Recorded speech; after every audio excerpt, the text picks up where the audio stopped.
Hi everyone, welcome back. The post-prandial session is always the hardest, I'm sure. We're looking forward to a fascinating discussion that picks up on several of the themes we've touched upon in the earlier sessions, but in probably an even more dramatic way. The afternoon session, We're All Animals, is being chaired by Francine Stock, and I will pass over to Francine to introduce the session. Thank you. Thanks.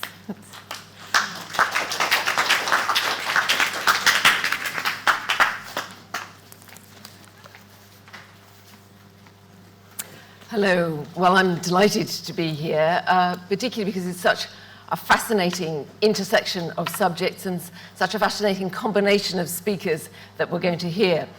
There is that great quote from Gandhi that the greatness of a nation and its moral progress are judged by the way its animals are treated. Well, you could substitute the words greatness and progress for survival.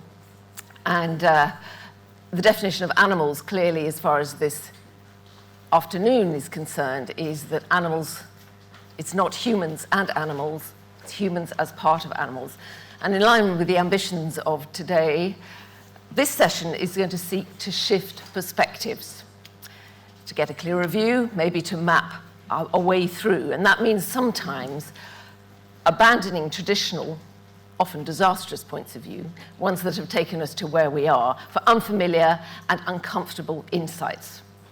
So the panel that's been assembled, as I say, they're going to put forward in the next hour and a half or so some startling ideas, observations, and experiences indeed. But there's an underpinning of reason and science to all of that. It's an impressive mix of academics, academe, and practice. So you'll be hearing from Professor Jennie C. Stevens, Professor of Sustainability Science and Policy at Northeastern University. I'm not going to give lengthy biogs because I know you can all click through on those links you've already got. From W.K.Lyhne, who hereafter will be referred to as Nell, who is artist and PhD candidate. Robin Maynard, Director of Population Matters, and Dr. Emily Doolittle, composer and lead in art making in the Anthropocene at the Royal Conservatoire of Scotland. The way it's going to work is this. Everybody will speak for roughly 10 minutes. If there is something that you would like clarified specifically about that presentation, there'll be a couple of minutes after they have spoken just to do that. But we want to keep the momentum going so that actually the real discussion happens after all 4 presentations and can involve everybody. So if you would kind of hold back your big thoughts if possible, but obviously please do feel free to question. I'll be up here to handle that, to question the speakers immediately after they do speak. So let us start straight away with Professor Jennie Stevens, who is a climate justice scholar and activist. Jennie.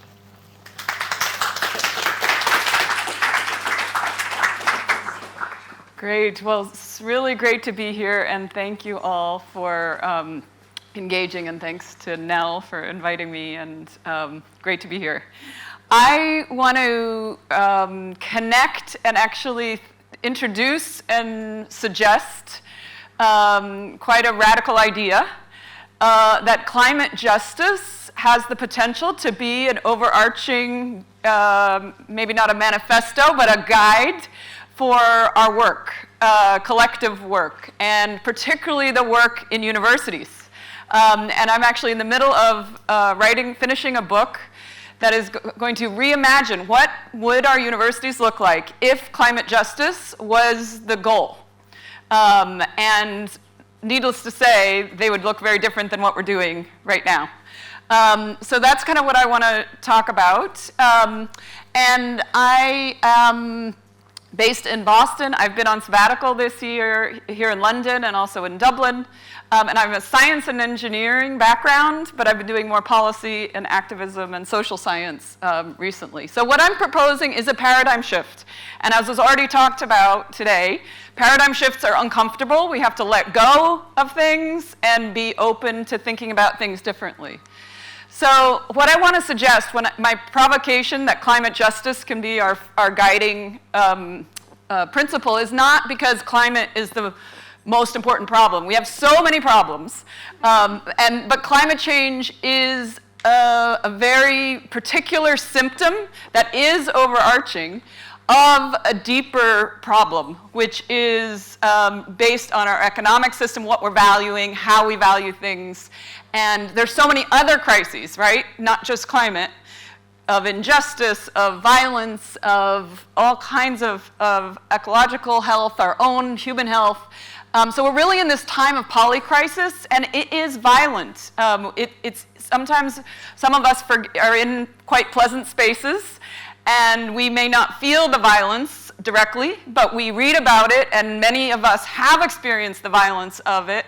And it's largely, and the reason we've been so ineffective is because of the concentration of wealth and power and powerful interests that want to keep things the same. So I want to focus on that point. And I really want to encourage us all to bring a transformative lens. As we've talked about earlier this morning, small incremental steps don't, actually lead to a false sense of action. We really need to transform things in a big way. So I embrace a feminist, decolonial, anti-racist lens, which is really thinking about power dynamics. What are the systems and policies and practices that are reinforcing problematic power dynamics that are preventing us from doing what's good for people and the planet? And how can we resist those, acknowledging that we are all we are in the house, right? That we're trying to dismantle or reimagine. So we're acknowledging it's not resist and reinforce, you're either on one side or the other. We're always both in the middle of it all, right? Many of us, the things we do reinforce what we want to change, but we have to also be okay with that paradox. So I want to just very briefly explain what climate justice is and what climate justice is not, because it's getting leveraged as mainstream climate action, which it is not. Mainstream climate action focuses on reducing greenhouse gas emissions and decarbonizing things. Very important, but that is not sufficient, right? But if you have that as your goal, your approach is market mechanisms, technological innovation, and individual behavior change. And this is what I call climate isolationism. When we think about the climate crisis in narrow ways, we think of it as a problem needs to be fixed, and we have the technologies to fix it. And that narrow, linear, technocratic assumptions, many of us in universities are actually perpetuating this view, and it's not helpful. So I suggest, instead, we focus on climate justice. Climate justice is about reducing human vulnerabilities, marginalization, exploitation, and the oppression, and by enhancing equity and justice. And if those are our goals, then our approach is very different. Our approach is about investing in people and communities, understanding and resisting the structures, policies, practices, and relationships that maintain those injustices. And we need to have solidarity and collective action. And I think it's particularly important to address and bring in feminist scholarship here, because feminist gender injustice is among the most prevalent that we all experience and understand. And when I say bring a feminist lens, it's really just paying attention to these problematic power dynamics. So in 2020, I wrote a book called Diversifying Power, Why We Need Anti-Racist Feminist Leadership on Climate and Energy. And this was really a synthesis for me of why we've been so ineffective, so inefficient, and inadequate in our response to the climate crisis. And it's largely because the same kinds of people with the same kinds of training are coming up with the same kinds of ideas, and none of them are transformative. So I suggest that not only can we think about how to address the climate crisis and all these other polycrises, but we have to think about a shift in even thinking about universities. And universities, I suggest, are under-leveraged resource in society. And I think there's also a risk that by not being transformative enough in our universities, we are reinforcing and perpetuating the problems. So I I'm a professor in Boston, and with it, one of my students, we wrote a piece that was published in the Boston Globe calling for climate justice to be the mission of higher education. And in Boston is the city in the world that has the highest density of universities than any other city. And you would think if universities are helping society and the city and the community around them, Boston would be, this great mecca of social justice. It is not. It is a segregated, disparate health disparities. Economic, racial wealth gap is among the biggest in the country, in the world. And so that just goes to show that our universities are not necessarily contributing in the ways that we might think or the ways they could. If anyone's interested in an academic paper that I co-authored with 6 of my students that embraces this idea about climate justice in higher education, this is open access. You can take a look. And what I want to encourage everyone to think about is universities as knowledge-based institutions. That's often the way we're framed, right? But that there's this connection between knowledge, wealth, and power that universities have gotten kind of manipulated into to actually be contributing to the concentration of wealth and power, as well as kind of gatekeeping the knowledge as well, and in ways that are really not helpful for society. So when we think about teaching, I encourage us to think about learning, but also unlearning, letting go of the things that we're being taught that actually don't serve us, and there's quite a bit. When we think about research, we need innovation, but we also need exnovation, and that is what the panel on plastics was talking about. How do we're so reliant on plastics, but why, if plastics and fossil fuels are the biggest challenges facing society, why don't any of our universities have research programs and centers exclusively focused on those big challenges? We don't yet. And the reason I suggest is because of the powerful interests that actually don't want us to, right? They don't want it, so there's this resistance to the exnovation that we need to focus on.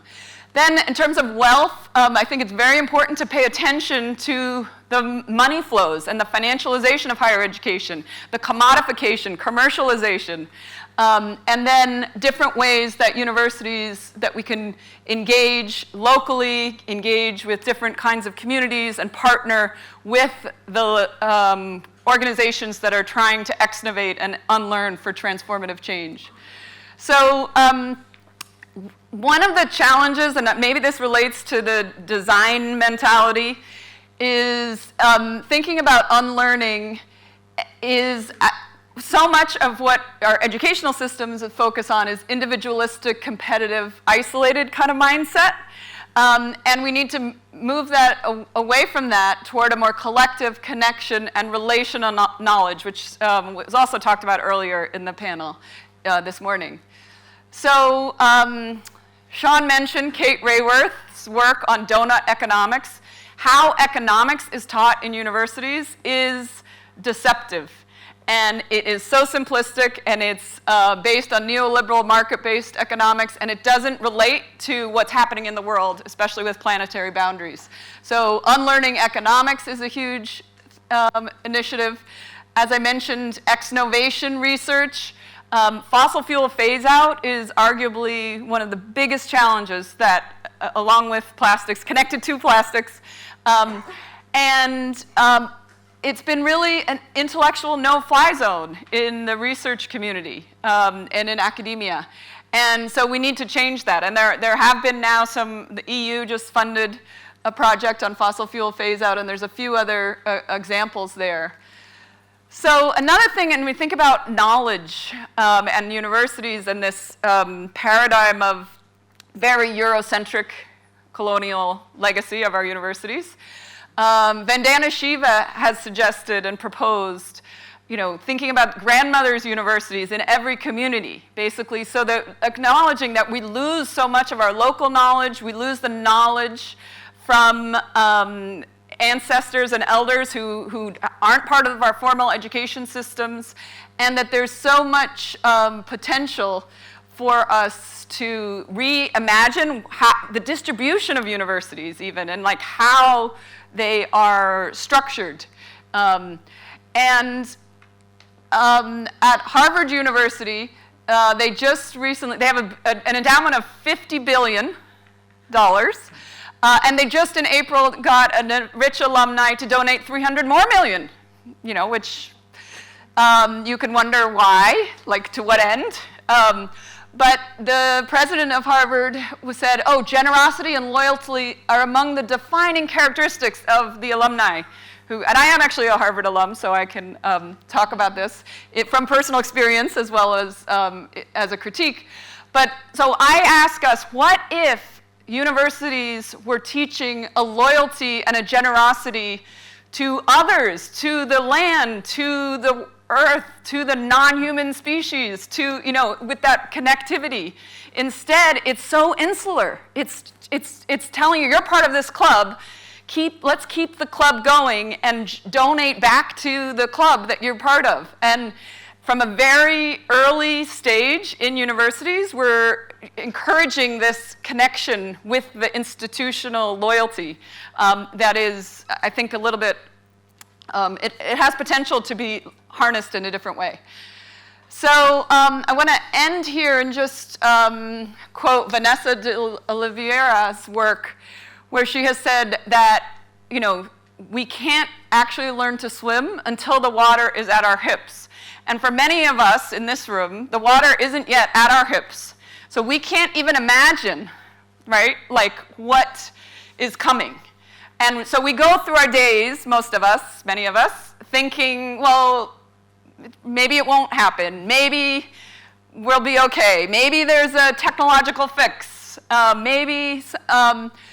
And we can't really learn to swim by watching others who are already there, because you actually have to experience it. So this remark is really about kind of a humbleness and a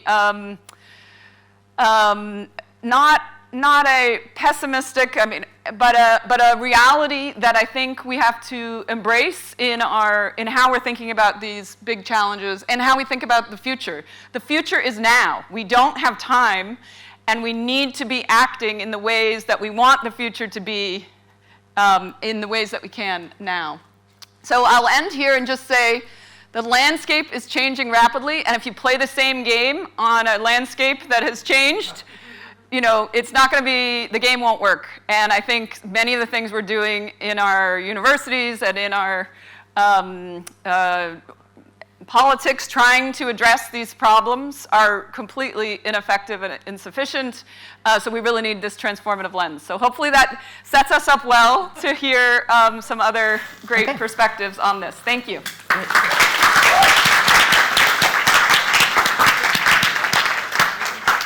Thank you so much, Jennie. Any immediate questions there? Yes, right over here. I can't take an anthropocentric view on this. In my view, there is no justice possible for any human being on this planet if we don't have justice for other If we don't have justice for other nature, and specifically if we don't have justice for other animals. Just like I said earlier, we have to look at our practice when we're artists and the materials that we use. We also have to look at our practice in universities in terms of how we feed people. I am really appreciative of the generosity in giving us lunch today, but we've just served up cows, and we've just served up sheep, and we've just served up other animals, and we're here talking about earth justice. It was vegan. So I think a quick response to that, and I think it's something we should continue It was to discuss. vegan. It was vegan. The cows? Lunch was vegan. Wasn't it? It was vegan. Yeah. Okay. No, I think what I think your comment brings up is that we've lost connection, right, with so much, in that many of us don't even think about the food systems. We don't think about the connection with the land from different agricultural practices. I think the the opportunity is there for us to redefine how we integrate that relational knowledge building and nurture it for care and compassion in our university spaces and other spaces as well. So thank you for that important point. Great. Okay. Any further questions at this point? Yes, right at the back. Thanks. Well, it was a race to get to you.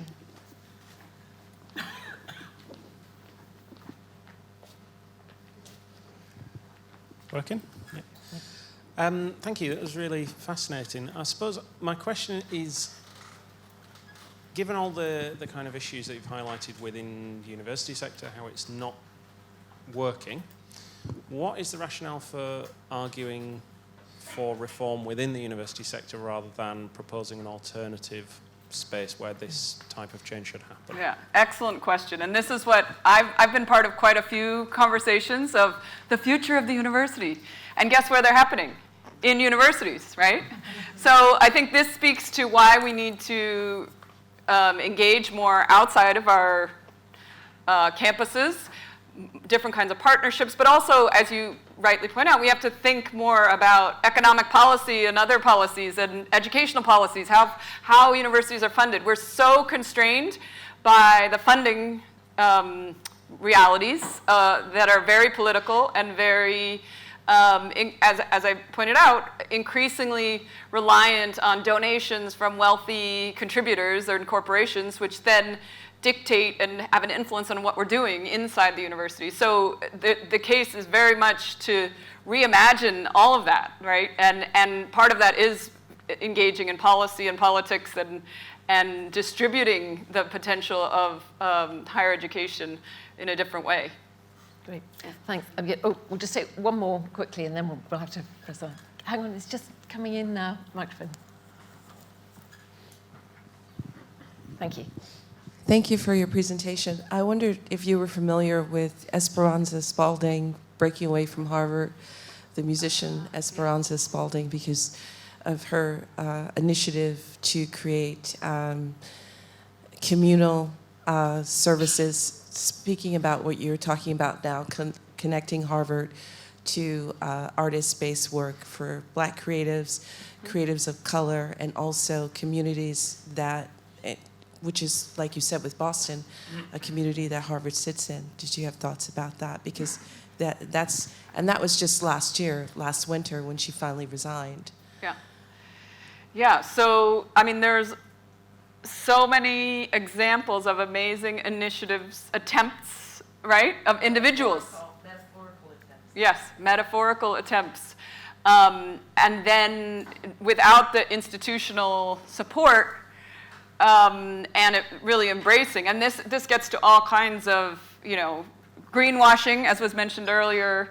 And universities are all about branding and showcasing the cool things they're doing without oftentimes not changing that much what's actually being done. So I think this is why, in some way, I'm in a university and I'm studying university, so it's like a similar insular thing, but in fact, it represents something bigger, right, in society that is happening in all kinds of organizations and all kinds of places. So thank you for that. Great. Okay, that's all we have time for just now. Jennie, thank you very much indeed. Yeah. Thank you all. So our next speaker is the artist, W.K.Lyhne, Nell Lyhne, who practices in painting, ceramic, and film. Is also a PhD candidate here. So now I'm going to cede the floor to you. Can you turn the spot down or off?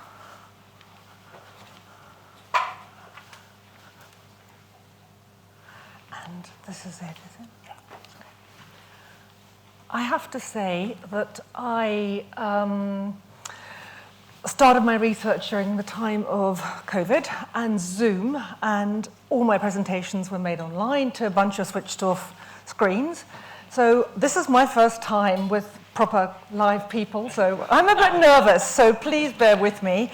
I have not done this before ever in a room full of people, so I'm also a bit blown away by Jennie. We had a Zoom meeting, the panel, last week, and Jennie was really quiet. And not knowing her, I thought, gosh, she's quite a quiet person. Well, turns out she isn't at all. She's incredibly powerful and so a hard act to follow. So let me go through the traditional niceties, which I've been told to observe when you start doing presentations, which is to thank people for allowing you to be here. So in my case, I'd like to thank UL Research, Oriana, Pratap, Lynn, particularly David and Bar for allowing me to address you today. I'm very pleased and grateful to be here. And I'm going to start by putting you off because I want to tell you that my research, Jennie was talking about power systems, my research concerns religious imagery, which is enough to put most people off because most people aren't interested in religion. But let me start by, bear with me by letting me explain to you that it's a secular approach, and I'm interested in the power of these images and the power that religion holds. It's not more religious than that. The film clip I'm going to be showing you at the end is rough and imperfect, so it's a work in progress. I haven't finished my PhD yet. It's a film that I've put together, and it will take contributors and collaborators much more expert than me in their fields of expertise, which is in music and filmmaking, to produce the finished result, which I think this project deserves. The paintings I'm going to show you that are coming up are currently on display at the Zabludovich collection altogether. I mean, the paintings altogether. And the Zabludovich collection, for those of you who don't know, is a privately owned, publicly accessed museum in North London. And they're also on, I'm pleased to say, on the current John Moore's Painting Prize shortlist. I'd also like to point out that research in my particular area has never been done before, to the best of my knowledge. Normally when you go and do a PhD, you have to make it narrower and narrower and narrower to find something that hasn't been looked at. But I can't, and my supervisors haven't been able to find anything at all about this, which is rather amazing. So there is nothing that I can find, to the best of my knowledge, and furthermore, as you'd expect of anybody doing research, the connections I'm making are entirely new. So I want to offer you an opinion on one thing. The animal in the image of the Lamb of God and the animal in the image of the Virgin Mary are ignored for a reason, and that reason is connected with the devastation of the earth currently. And let me tell you how I came to believe this. Firstly, the Lamb of God, up there. It's everywhere and nowhere. Florence, for example, where this is photographed, is a city awash with a lamb. It's a center of the Renaissance wool trade and evident on every other street corner and every other building. It's put up as an embellishment, but it's hardly noticed. And when you begin to notice that you're not noticing it, you notice that it's on menus, pub signs, football shirts. It's on everywhere. It's everywhere and nowhere. It hides in plain sight. And I wondered why. And a tiny history of it is it was funded first by the church, as you can imagine, all the decoration around it, then by guilds and merchants through the wealth of wool, who used its connection with God as a powerful association. And then it became even more loaded with propaganda and political bias when it was given the national flag of whatever country it happened to be ending up in over its shoulder. That's a very common, as you can see over there, they call it a pennant. Coming back to our earlier question about animals, the lamb is a sheep, and sheep are everywhere. But sheep aren't just sheep, they are ewes. How often do you see a field of sheep and see family groups? Agriculture just isn't like that. Now to the second image, the Virgin Mary. It's another promulgated by the church. The wealth of the church required her, for many reasons, to be exactly what her image shows us. Not in my image, but in the classic image. An animal, passive, docile, submissive. Despite being Jesus' only human parent, according to her story, she's barely human. She never processes through the normal functions of sex, menstruation, aging, or death. And importantly, and shockingly, she speaks 4 times in the Bible. Only 4 times. So these 2 images, the lamb and the woman who is Mary, are connected by more than just being 2-dimensional and unrealistic of the actual animal to which they refer. They also, crucially, share this. The modern sheep is, like Mary, remotely impregnated. The only subject of her intimacy is with her child, which she loses. In the case of the modern sheep, relentlessly. And they share another connection. They both occupy a place in church music. The Agnus Dei, the Lamb of God, in Latin, is part of every cathedral daily sung Mass, Catholic and Anglican, and the Stabat Mater, which means standing mother in Latin. The Stabat Mater is a hymn for the Virgin Mary, where she weeps at the foot of the cross at the loss of her son, a music sound version of the Pieta. Even if you're not religious, you will recognize this complex web of culture, inherited power systems, and species exceptionalism of which we are a part, together with its canonical images and music that's been handed down through millennia, through innumerable generations, and occupy our peripheral consciousness from birth to death. I'd also like to ask you to allow me to move you to something else unnoticed across the world, something that happens specifically where sheep are farmed. The following is from the poet Ted Hughes, a Yorkshireman, the only other person I know who's noticed this particular occurrence. I'm sure other people have, but I haven't come across any writing about it. He wrote, "Long ago, when searching for music on the radio, I came across the most appalling, harrowing sound, a wide vista of horrible suffering. Distorted by static, it sounded like one of the circles of Dante's hell.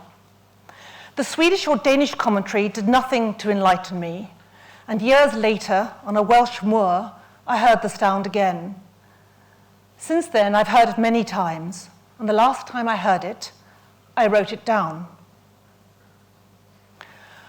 What he's talking about is this. When ewes are sheared and they return to their lambs, the lambs can't recognize their mothers amongst the other shorn mothers. And the mothers can't recognize their lambs because of the panic of the large group. They not only look different, they smell different. They not only long for each other or love each other, they need each other to survive.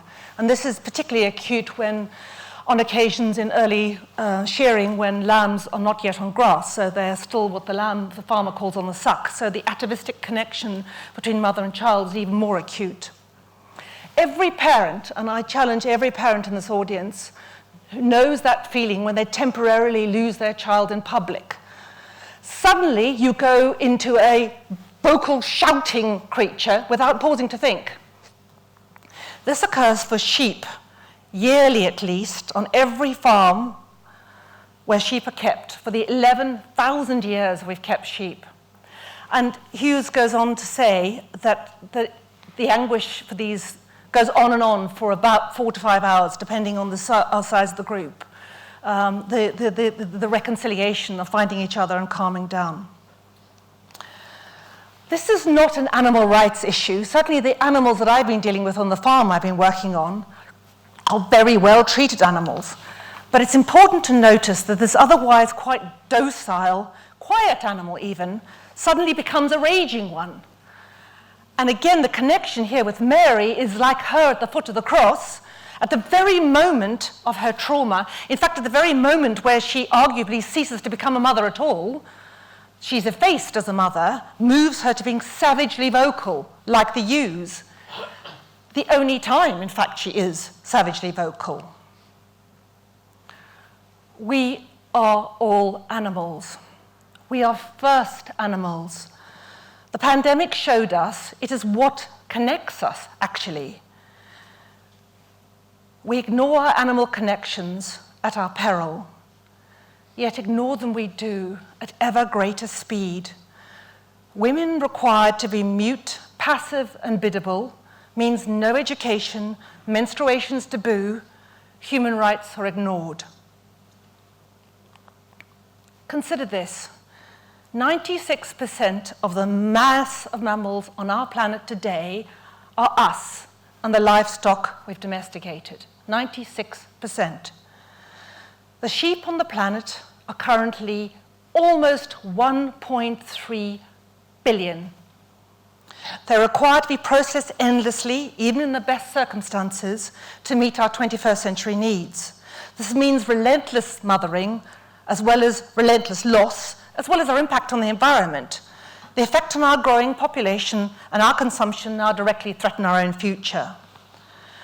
My project will set a film to this common farm scene that I've described, using a specially composed soundtrack, using that very, very animal sound, which I've now recorded 3 times, for that Ted Hughes refers to, combined with a special piece of music to form an anthem called Lament.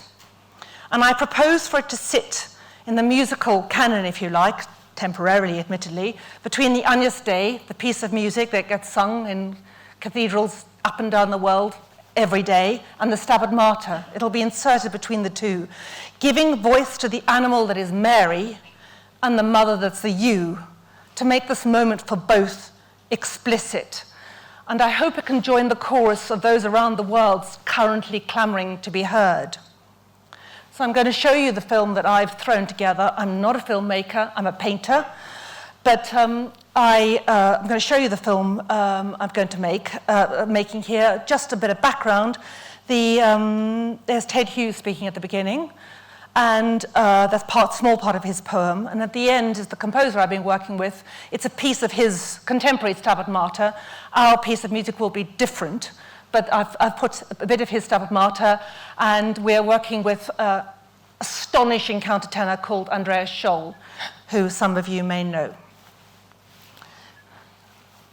Because I might, can you play the film? The mothers have come back from the shearing, and behind the hedge, the woe of sheep is like a battlefield in the evening, when the fighting is over and the cold begins, and the dew falls, and bowed women move with water. Mother, mother, mother, the lambs are crying, and the mothers are crying. Nothing can resist that probe, that cry of a lamb for its mother, or an ewe's crying for its lamb.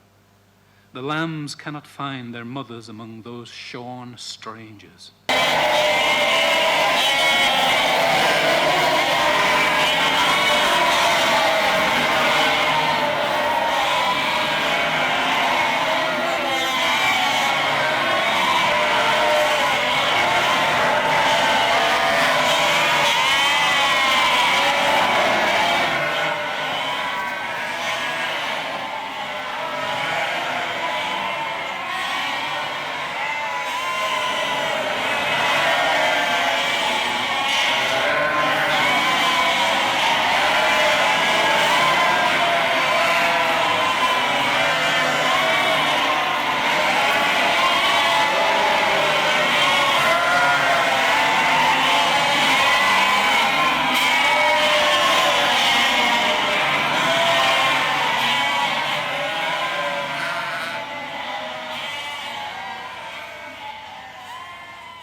more slides. Thank you. I am not religious. I'm not an environmentalist. I'm not an animal rights campaigner. I'm not a scientist. I'm not even a vegetarian. I don't know the statistics like others on my panel will, and earlier panels. I'm an artist.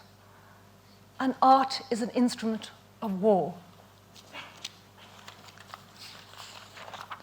Statistics are one thing, but art can move people to care.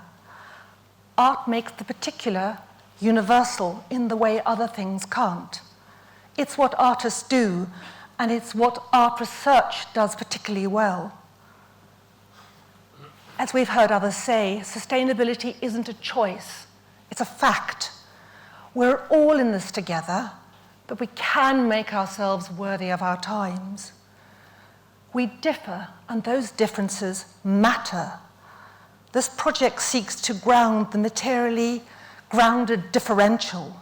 I passionately believe that we need to find a position that doesn't vilify the male, the European, the human, but instead to activate multiple ways of constructing transdisciplinary community, moving towards a rhizomic, relational, collaborative, ontological subject, a place where different voices can be heard. Thank you.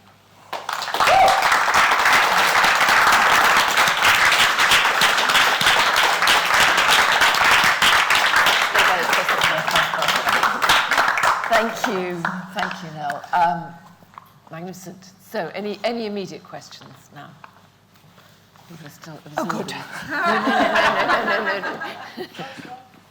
The two, in fact, are diagonally. Hi, that was amazing. Thank you, Nell. Somebody mentioned Levinas earlier and the ethical recognition of the human face, and I think I'm right in saying that Levinas denied that animals could have the same effect on you. The human face was very particular, he said, and caused you to, it gave you an ethical imperative. Now, it strikes me that what you've done is to work against that and say the cry works exactly, and you made the analogy, as it would if you lost your child. So, thank you. And behind, further, just behind.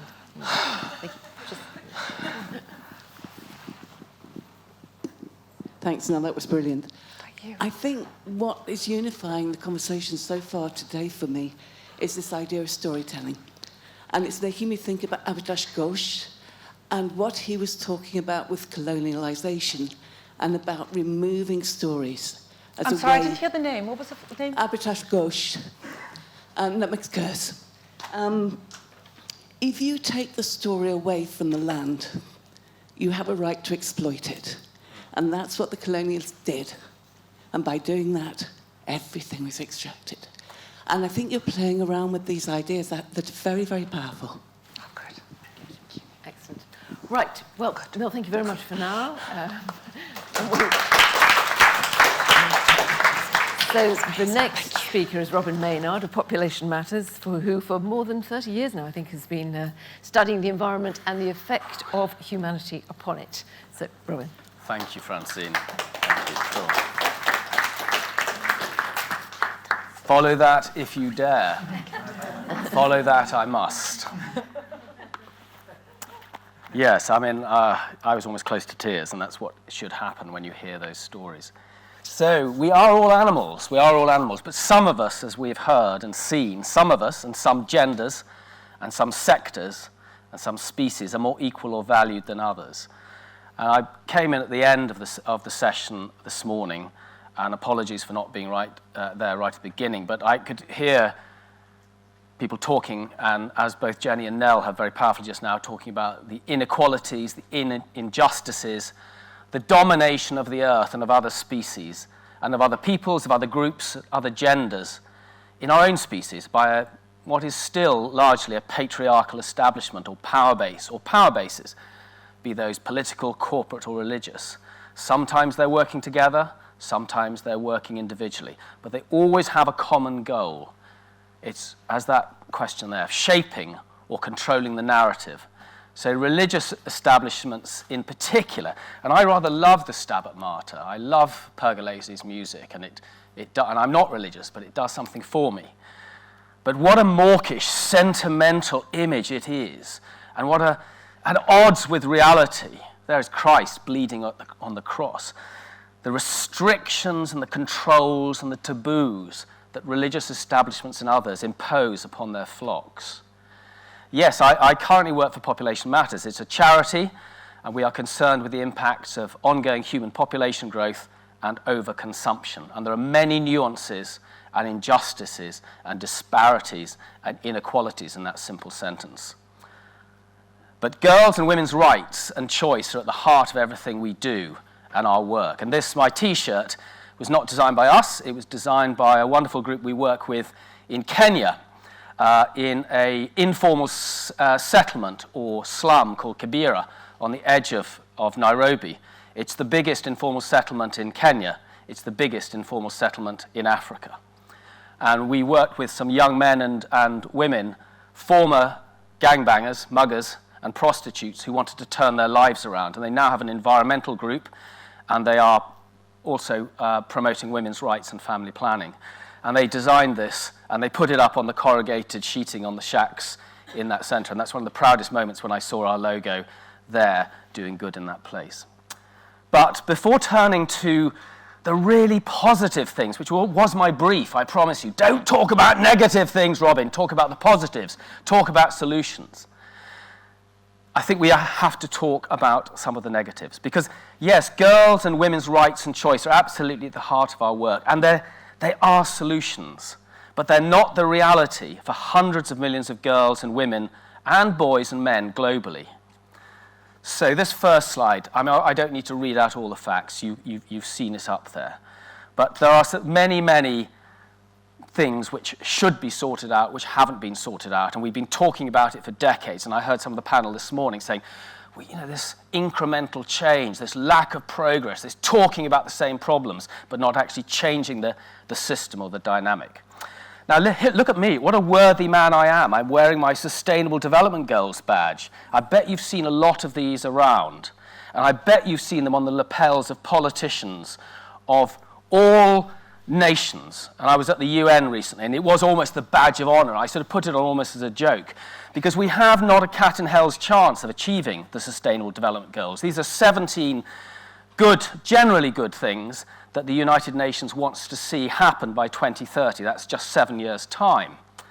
And by the UN's own admission, it's very unlikely any will be achieved in time. So yes, we've got a new initiative, a new Summit of the Future initiative to try and make these, take that progress forward, or rather forget that we've missed the timeline that was set.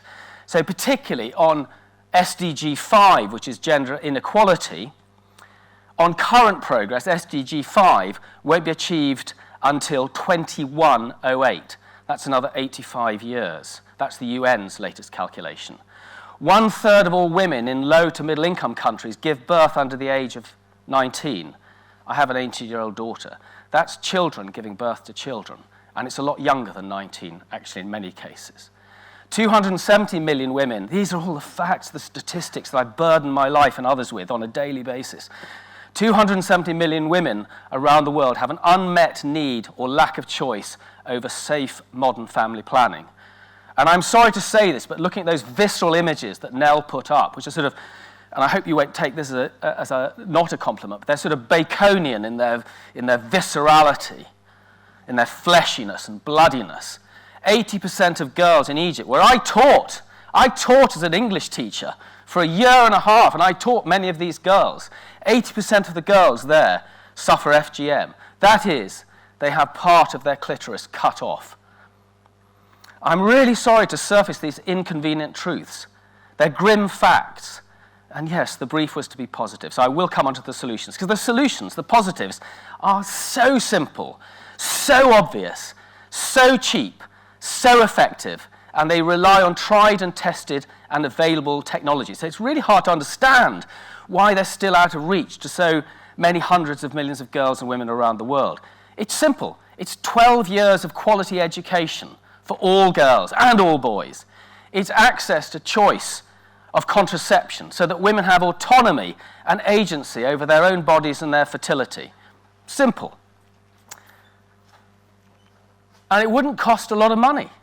$264 billion, well, I know it sounds quite a lot of money, $264 billion would sort out those problems over the next 30 years. That's less than the combined personal fortunes of Elon Musk and Jeff Bezos. They could resolve that gender inequality, end those barbaric practices like FGM in a positive way, meet global unmet need for contraceptive choice by 2030. Yet what do those aging space cowboys do? They strap themselves into what is pretty hard not to see, as I think somebody mentioned earlier, enormous metal phalluses, and thrust themselves into the lifeless, empty void of space, looking for new worlds. I have a word for them. It's not very polite, but I think they're pricks.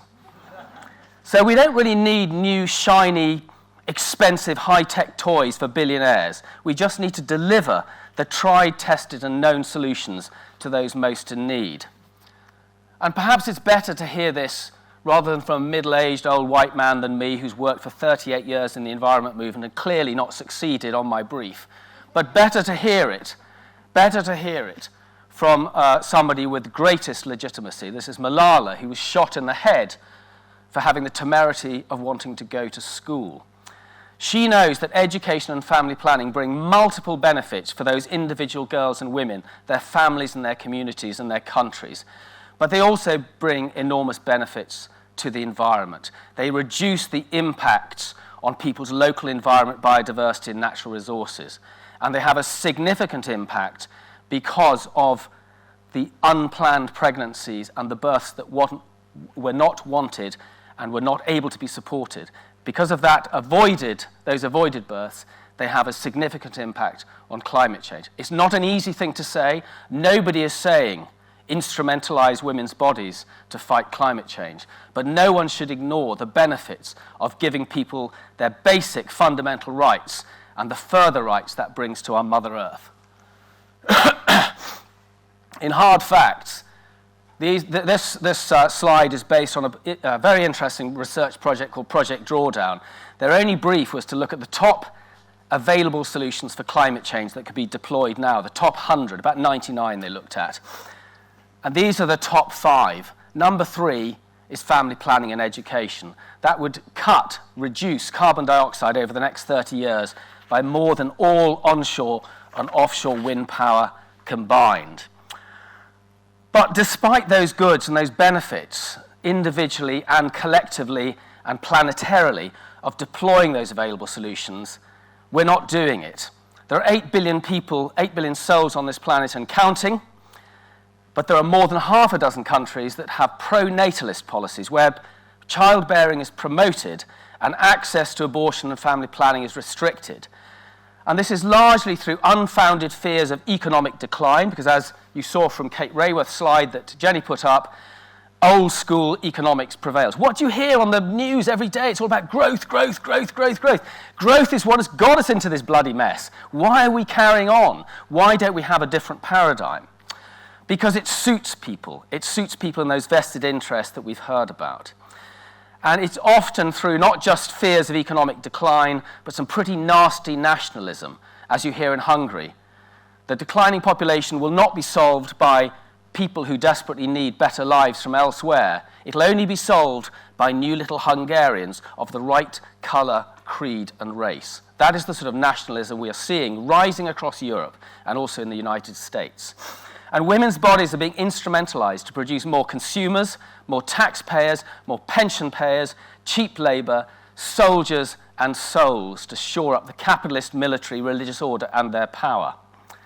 And we referred to, and Nell used that absolutely accurate statistic, Nell, in terms of the weight of mammals on the Earth. We call this era, or scientists call this era, the Anthropocene, because we are the dominant species. There are more chickens in Europe than there are wild birds. And Nell, beautifully brought this out through her art and that very, very moving film. But there are very uncomfortable parallels between the restriction of women's rights, the sanitizing and obscuring of their reality, their denial of choice and rights, and that of other species. So in terms of sheer numbers, sheep And cattle and pigs and chickens are incredibly successful. But that's because they're useful to us. They've been selected and bred. They've been altered and engineered for the traits we humans prize. In China, there are units, they call them concentrated animal feeding operations, CAFOs for short, 25 to 50-story pig units, where pigs are medicated, mutilated, and then slaughtered for our consumption. Now, I would say there are plenty, not plenty, no, there aren't plenty, but there are humane, compassionate, ethical farming and what I would call good husbandry systems, but they're not the majority. And for the other species that are not useful to us, they're in decline. There's been a 69% average decline in wild animal populations over the past 50 to 60 years. Hence, we are driving the 6th mass extinction of life on Earth. We are going to be, if we're not careful, a very lonely ape on this planet, with the tapestry of life rent and reduced to its, bare bones. Now, I think I've bored you to death with PowerPoints, which I promised not to do, and I've put horrible statistics up, and I can see some people in the audience saying, I wish he hadn't said that, and he didn't need to say that, and I know that statistic. Please shut up and go away. You should never come in. I feel like I was the sort of cheese, the vegan cheese in the sandwich between Jennie and Nell, and I know I'm going to be followed by an excellent presentation. And anybody who is a vegan knows that vegan cheese is no substitute for the real thing. So I'm sorry to be the cheese in the sandwich. But we try to communicate through our form of art. We try as a campaigner. This is our statue Bigfoot, and he is based on a human male.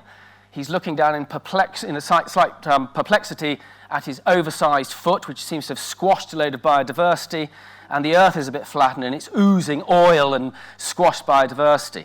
And some people might think it's offensive because he's actually made up of a matrix of little baby blanks welded together. But I've never, when we've taken him out into a public space, found anybody offended by him. Indeed, not this young girl here, but at another event, a young girl lay down beside him and the globe and spent about half an hour talking to all the animals and talking to the earth, her mother earth. It was just so beautiful and instinctive. Our other prop is this fellow, who I sometimes think is a sort of baby Boris Johnson or Donald Trump. Take your pick of bloated, narcissistic, egotistical, etc., fill in your words. And what he's trying to, and he's sort of like, well, what's my problem? His problem is, particularly for us in the global north, our footprint is disproportionate. If we were the true size as human beings on Earth compared to all our fellows, in the UK we would be 10-ton King Kongs. In the US it would be 15 tons, stomping about the countryside, gobbling everything we can, nicking everybody else's resources, bringing them in, and living pretty good lives off the fat of the land. The real challenge, and I haven't heard it answered yet, is that none of us want to give up our good life. There was a recent survey done of the UK public talking about what was needed if we are going to achieve climate justice. And it was like, we need to have an income no greater than that of the average Ghanaian, at the very best. But that's like, I don't know, $20,000, $24,000 or something. The majority of people in this country will not give up their lifestyles or their quality of life. We have to communicate a new form of wellness if we are going to enable people to empathize with everybody, not just their immediate family, not just their immediate country, but this one wonderful world we live in. And my final word, before I see as I hate all space exploration, didn't put the image up, I should have done, but the one huge benefit of space was showing us our one blue-green planet hanging there in that void of space, like a beautiful blue-green pearl. We finally got this understanding of this one vulnerable living planet in the known universe. Thank you.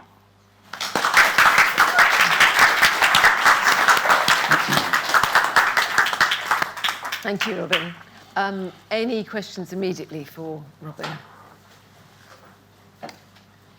Anyone? Anywhere? If not, I'll be over there.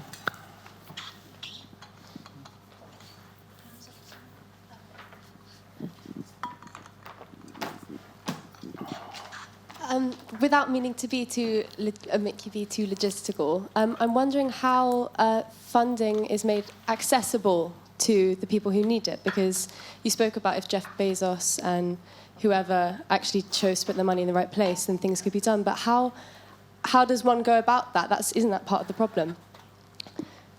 Yes, well, there's lots of ways. I mean, we have small programs where we work with grassroots projects. We never jump in. We always work with grassroots partner organisations, wherever they are. And by the way, we have partner organisations in the English Midlands where there's a very high incidence of teenage pregnancy because industry was gutted and nothing was put back in its place, so you have social disruption. But governments, UN, trying to promote those programs.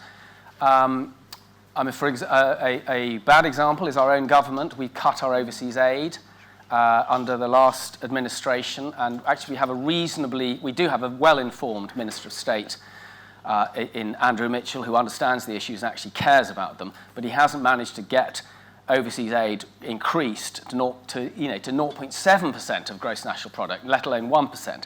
But if we want to see a more equitable world, and this is a really difficult issue, but you see these interesting policies around migration.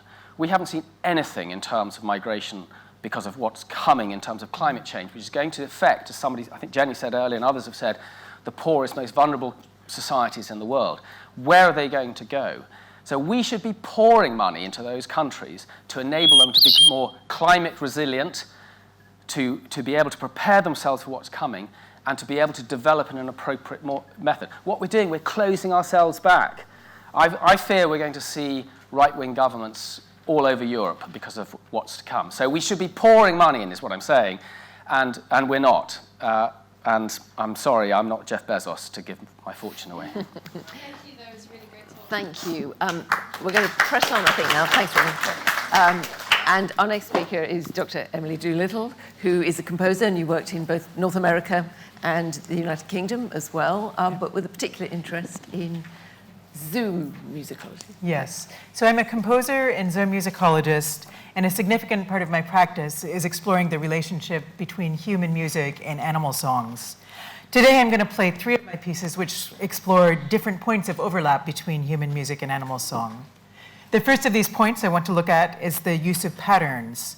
Sound-making animals, including but not limited to humans, tend to balance the use of repetitions or patterns with variety or surprise.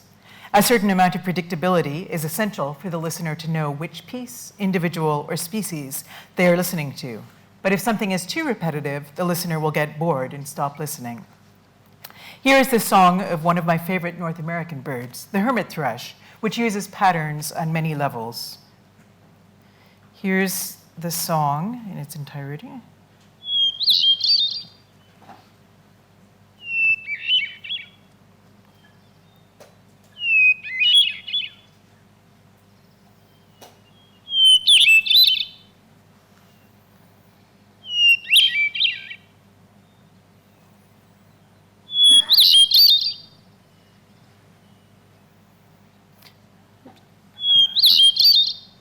So as you can hear, the song alternates between a short song and a slightly longer silence. But that's not the only level of patterning there is. The songs typically alternate between songs with a higher starting pitch and a lower starting pitch. So you can see this on this spectrogram here where the higher markings are higher frequencies. And they also tend to go in an approximate sequential order. It's not exact, but each hermit thrush will have a series of songs between 6 to 12 different song types, and they'll sing them approximately in order, though it's always varying. But that's also not the only level in which patterns occur. Each song itself has a very specific structure. So even though each of the bird's song types will be different, they follow a particular pattern. They all start with a long note that's called an introductory whistle, and then it's followed by 2 or occasionally 3 phrases of shorter pitches, slides, trills, noisy sounds, and so on. The songs are quite fast, so they're hard for us to process. Birds process sound much faster than we do.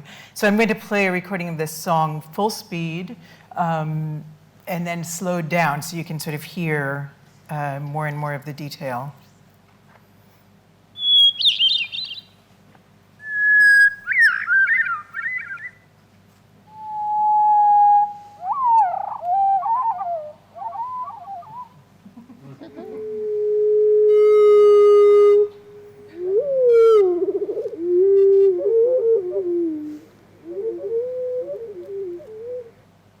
Yeah, so that's all the same song. So when the birds are hearing that, they're hearing all that detail that we can only hear if we slow it down. Now, if you listen to a lot of their songs, you'll actually hear there's quite a similar style between the songs. And some of them also sound surprisingly like human music. There's some that sound like little bugle calls, for example. And the reason for that is that 70% of hermit thrush songs are based on the relationships between pitches that you find in the overtone series. I won't go into a long musical explanation here, but the overtone series is sort of a series of sounds that you hear if you divide a vibrating string or a column of air at different lengths. You hear a sound an octave up, an octave and a fifth up, 2 octaves up, and so on. And lots of different kinds of human music incorporate the overtone series in various ways, and so do hermit thrush songs. So I'll just play one more, mainly because I love hermit songs so much, and I'm excited to share them with you. I had 3, but that was taking up too much time. Oh, yes. Take your paper away from your Oh, sorry. Yeah. Okay. Oh, oops. Sorry, that's the beginning again.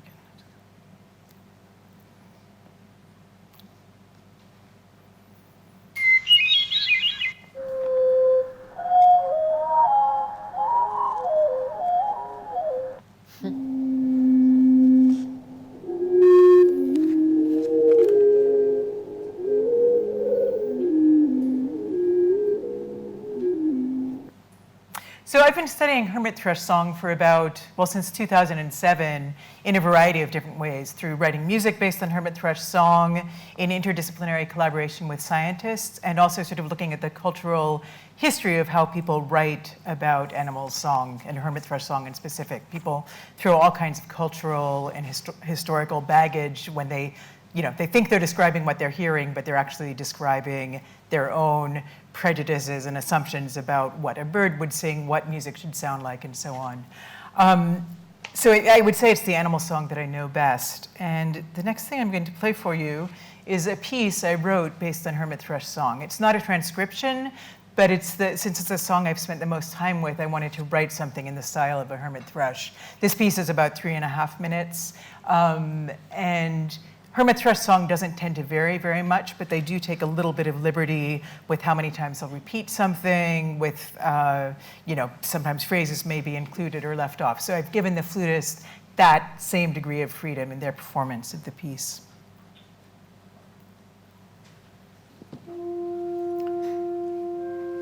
Can you turn this up a little bit? Sorry. Oops. Sorry. Stop. I don't know how to stop without going to the next slide. I'll just let you turn it up a little bit before I start the piece.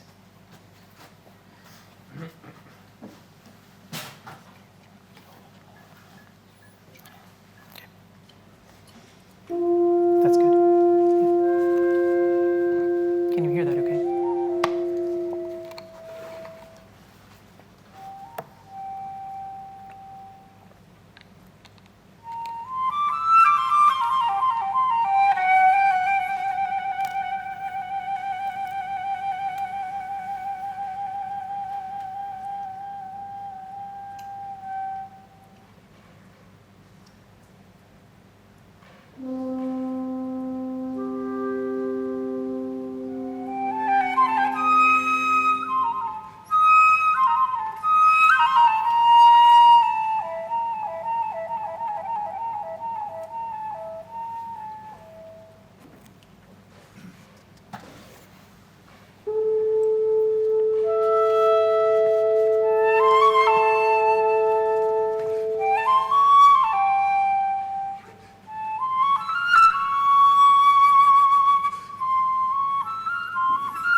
I'm going to stop there because I'm going over time already.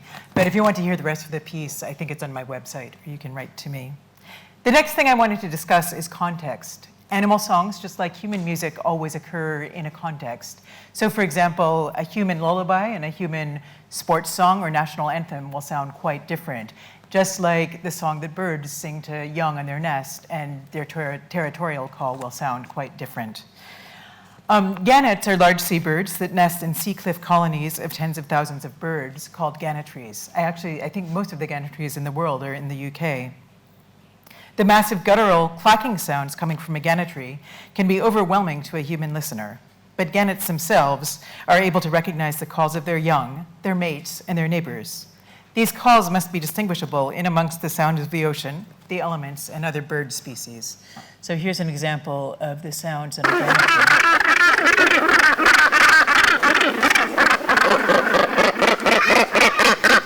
I love that kind of sound. I know it's not everybody's cup of tea.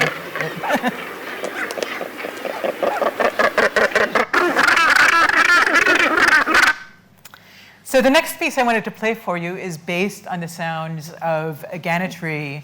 It was written in collaboration with the poet Dawn Wood, so when I play the piece, you'll hear her reading her poetry at the same time, and I wrote it for clarinetist Joe Nicholson. It may not sound like it, but everything that you'll hear in this piece is just her playing clarinet, and then there's another musician, Ellie Cherry, who recorded and looped it, so it may sound like it's an electronic piece, but it's actually all clarinet sounds. And you'll notice the notation is quite different than the last piece I showed you. In the last piece I showed you, I did want to specify pitches and rhythms, so I used traditional Western music notation. But in this piece, I had an idea sort of the textures I wanted and the kind of overlap of different calls, but I didn't want to specify how the clarinetist would play it. And in fact, you could play it on any instrument. So I wanted to do something a little bit more visual and let them interpret it, those visuals the way they wanted. And one of the things that amazed me was this performance sounded exactly the way I had imagined it would or hoped it would, even though this is what the clarinetist had for her score. I'll play about 5 minutes of this piece, which it's longer than that, but again, you can hear it elsewhere if you'd like to. Gannet Rock. Fate whispers to the warrior, you cannot withstand this storm. And the warrior whispers back, I am the storm. Maybe at birth I was a boat, setting sail on the sea of the waves that happened to me. Or maybe I was the wave itself, connected with all the water there is.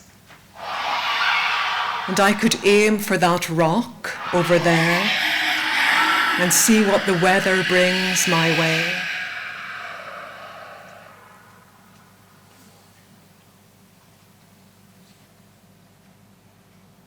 There used to be shamans who worked with the wind. They'd carefully gather it into knots, and you could pay them for a string, and you'd undo the knots at sea to brace yourself, to get your breath on the crest of a wave of the shocking nerve that you'll withstand. You are the wave.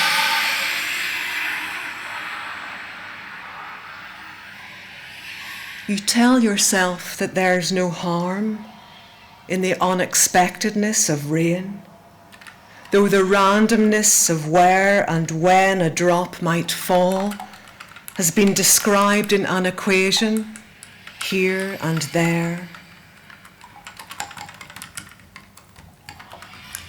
Since nothing ever comes from nowhere, and there's no sound without a source, the circling seabirds contain the proof, the way that knot could store the wind, the puffins and the cormorants, the leeches, petrels, herring gulls, the fulmars, all fulfill the energy invested and released in them.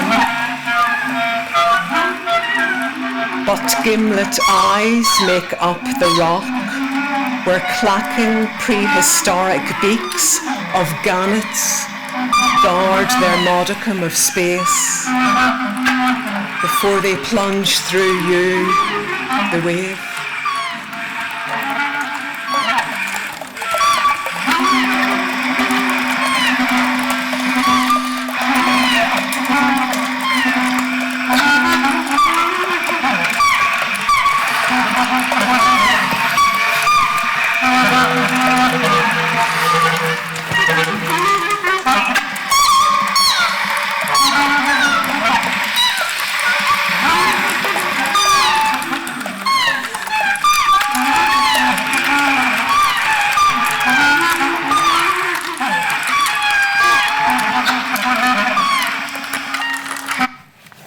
I'll move on to the last point of overlap I'd like to discuss, which is communication. I don't mean communication in the sense of transmitting information. We usually use language for that. Animals use various vocal, chemical, physical means. But communication in the sense of sharing an emotional state, acknowledging self and others, and saying who we are and what group we're part of. This is common across species. For example, in group wolf howls, each wolf sort of fits their howl into the group in a way that sort of coincides with their part. I don't want to say status, but their role within the group. But it also can enable communication with other species. And I'm going to end with a short recording of a practice I developed with my dog, Idris Donut. During lockdown, we developed a practice of howling and playing oboe together. He was howling and I was playing oboe. And I've got a 90-second clip of, so you'll notice this is yet another form of notation. This is more a process piece. I've got another version where it says you can, substitute another instrument in another species, in another kind of dog as well. But this is sort of how we developed our practice. So I'm just going to end with a short video clip of me and an oboist friend, Kristen Cook, playing with my whippet, Idris Donut. And I just want to mention that there is a crate there, but the crate door was open. He's always free to come and go. And I noticed when I play the oboe, sometimes he comes and howls with me, and sometimes he wants to do something else, and that's fine. It's a voluntary activity for both of us. This is about 1 minute and 30 seconds. And he's got an amazing sense of exchange. Like, he really listens, comes in, sort of goes through our pitches, comes in after we do, stops after we stop. So I know it's sort of fun and silly, but I also found it surprisingly moving.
So I'll end there. Thank you.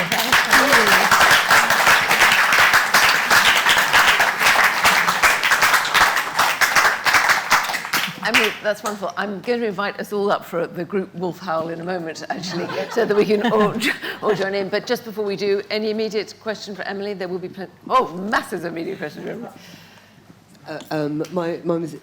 Is it on? I just wanted to say thank you, because that was such an eye-opener to me. And in fact, this entire panel, I have to say, each one of the four speakers, this has been a very, very emotional panel. And I'm sure everybody in the room has felt this. Everybody, it's been incredible to witness.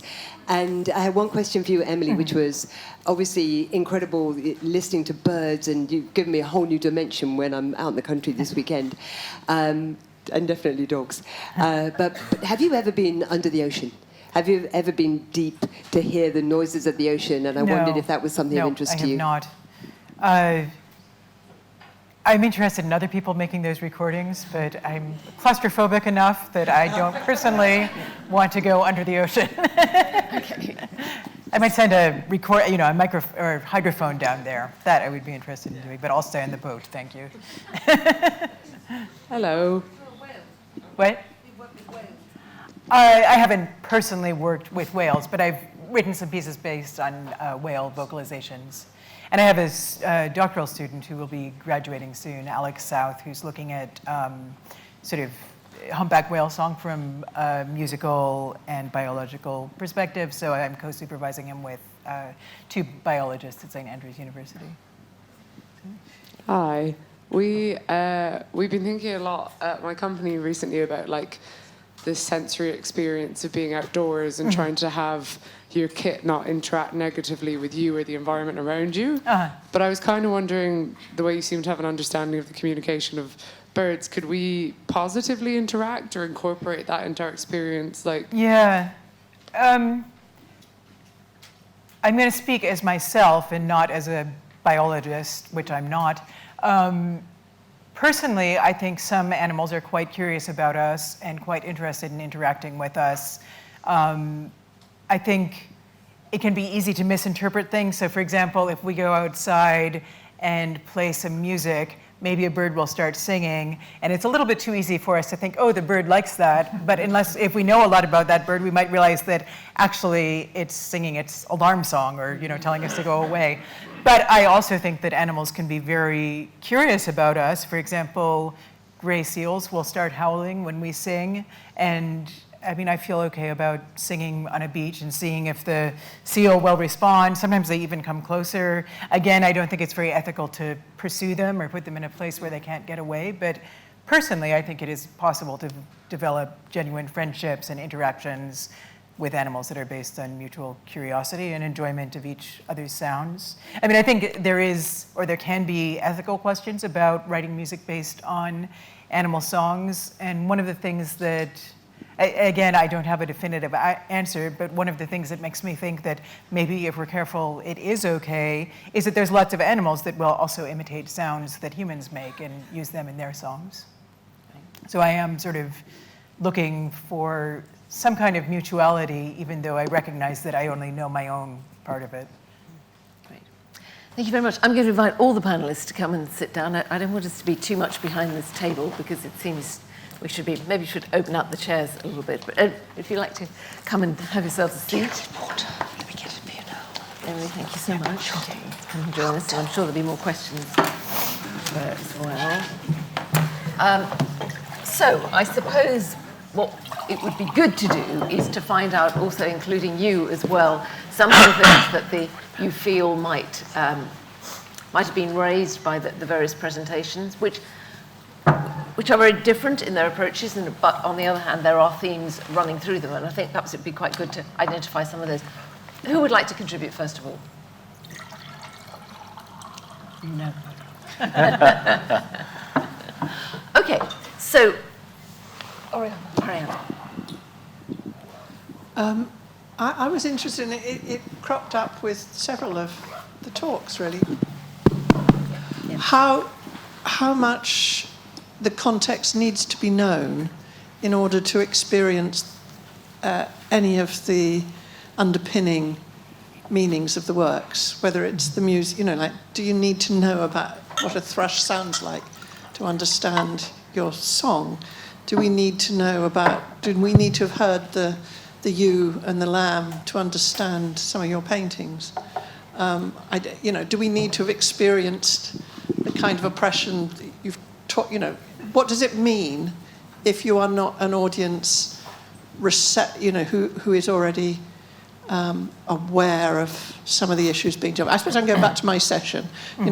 Is it only understandable to people who already understand something about what you're doing? I think that's probably helpful, but what I found really moving about yours, because I hadn't heard the second one.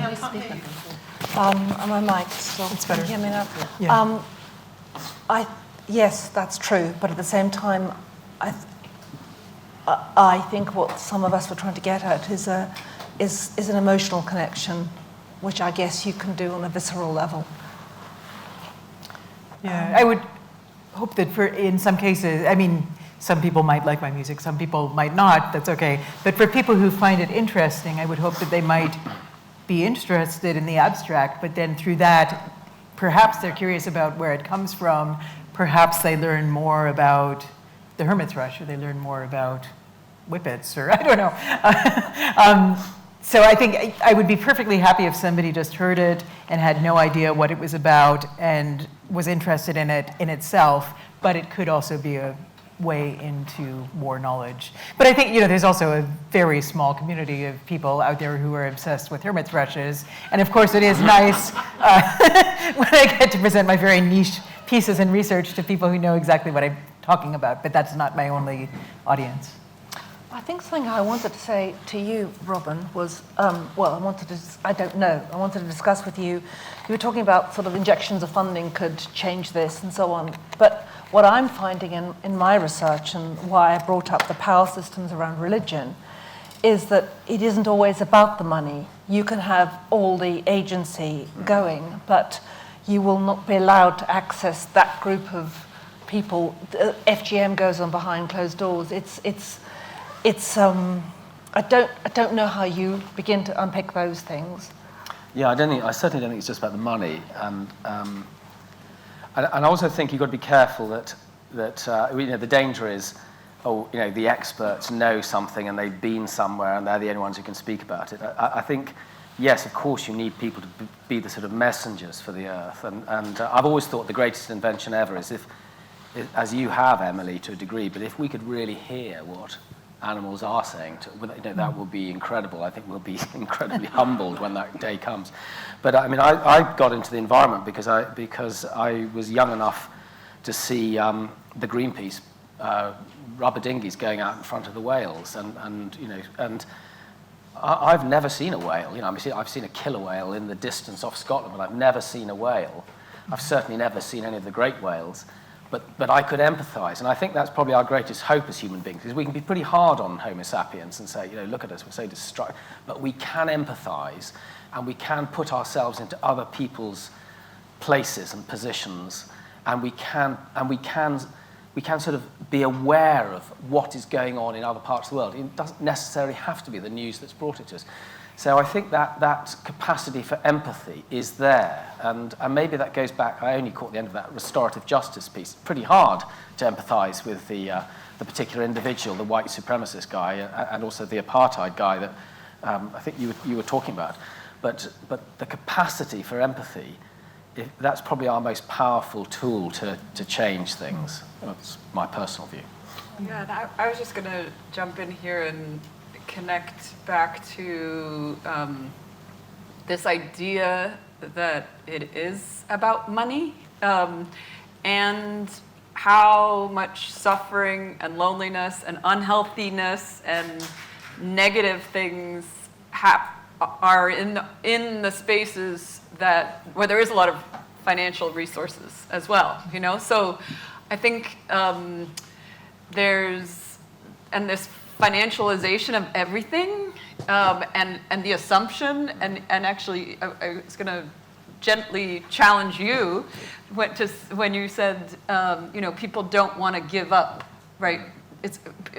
So much environmentalism has been framed as a sacrifice. We have to sacrifice, where it's the other way around. We're actually disconnected, unhealthy, lonely, mental health crises, and we're not doing well, right? In the places where we think we're doing well, and that other places are not doing well, and they should be more like us, where it's actually potentially the other way around. And so I think we, again, part of the reframing is thinking about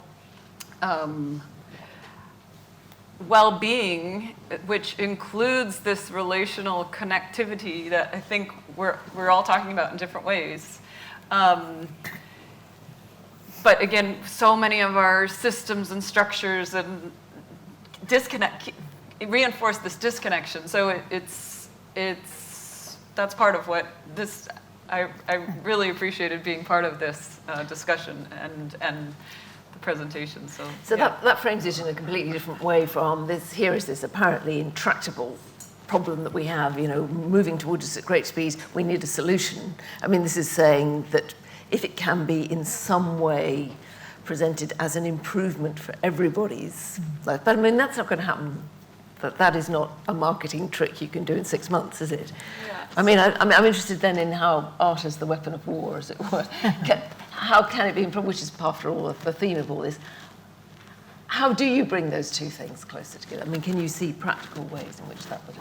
I think art, for me, comes back to the connection, to the empathy. I mean, I never tire of the really simplistic example that you are feeling as good as suicidal on a rubbish day, and you can think of Edvard Munch's Scream and go, yep, that's how I feel. And that at its most basic level is one of the things that art can make you feel connected in that way. I've got a question for Nicholas. Is that all right? Yeah.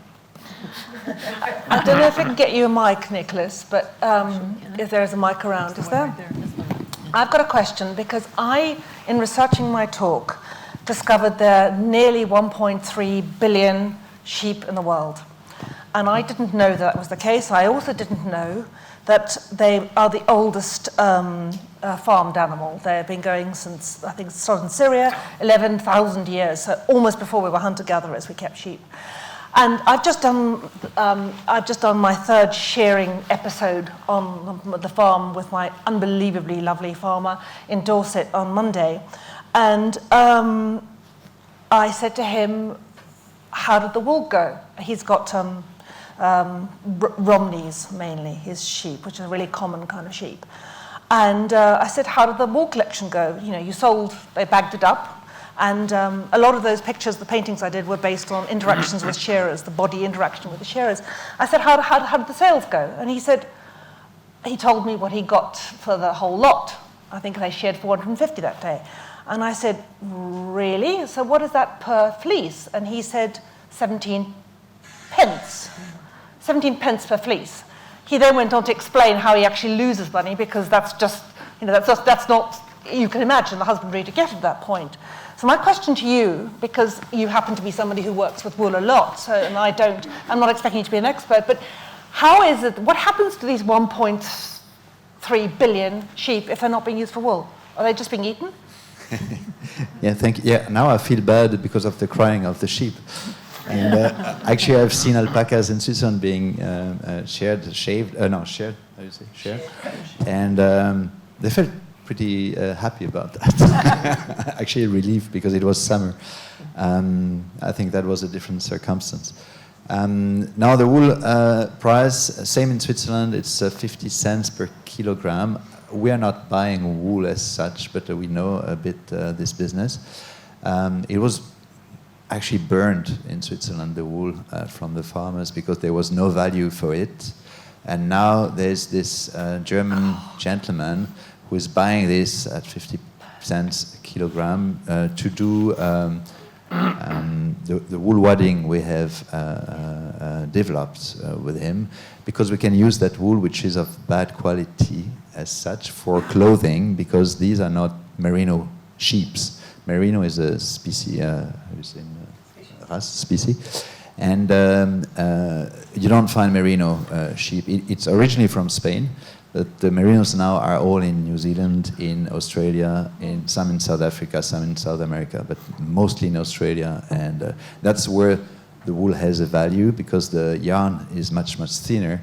It goes down to below 19 microns to 15 microns today. The one we have is 17.5 microns. It's super thin, it's like cashmere, and that's the one we can use. We don't feel on the skin, and we can wash also. It's different properties. So the 1.3 billion is largely for eating? Sorry? We eat sheep rather than anything else? Yeah, most of the sheep is merino, because these are the sheep that I use for the wool. No, I'm saying that the amount of sheep on the planet we eat rather than use the wool. Yeah, exactly. Okay. We won't. Yeah. It will have little or no value. And it's an incredibly useful product, wool, but it's been substituted. So there's one of those slightly depressing studies some years back. It was a group of academics at MIT, the Massachusetts Institute of Technology, And their premise was that the efficiencies of production would mean that most of the main products in civilized society should have become, we should be using less of them, because my mobile phone is now as the size of a biscuit, it used to be the size of a brick, etc. But actually, what they found was that everything had gone up in use because people wanted more stuff. So, partly because people like Apple encourage you to upgrade every year, so it's built into their marketing plan. The only products that had gone down in use were asbestos, radioactive isotopes, some pesticides, and wool, substituted by human-made products. And it's, that's a natural, it's one of the, I think it's called Jevons paradox. It was a Victorian engineer who couldn't understand why we were using more coal when steam engines were becoming more efficient. But it's because we got cheaper, supposedly cheaper energy, we're not externalizing it. So there's some big systems to change around.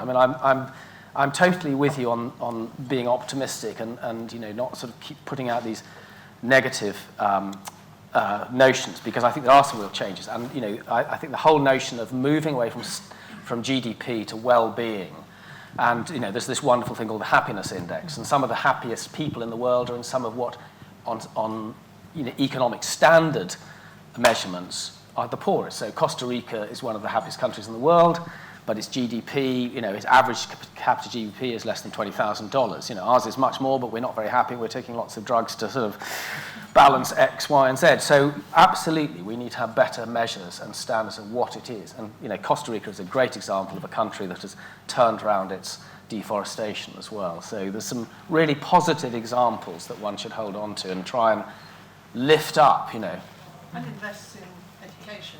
Absolutely. Rather than the military. Absolutely. Absolutely, yeah. We're pretty much out of time, but if there are any more questions, anyone else would like to bring in anything else at this point about this crucial leverage between art and...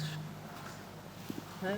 Oh, everybody's eager for tea now. Eager for tea. Well, any further thoughts from the panel? Nope, all done. Well, all I can do is thank you for your questions, and thank you, all of you, for your amazing presentations, and really so varied and so committed and lively and wonderful. It's been a terrific session. Thank you. Very much indeed. Thank you.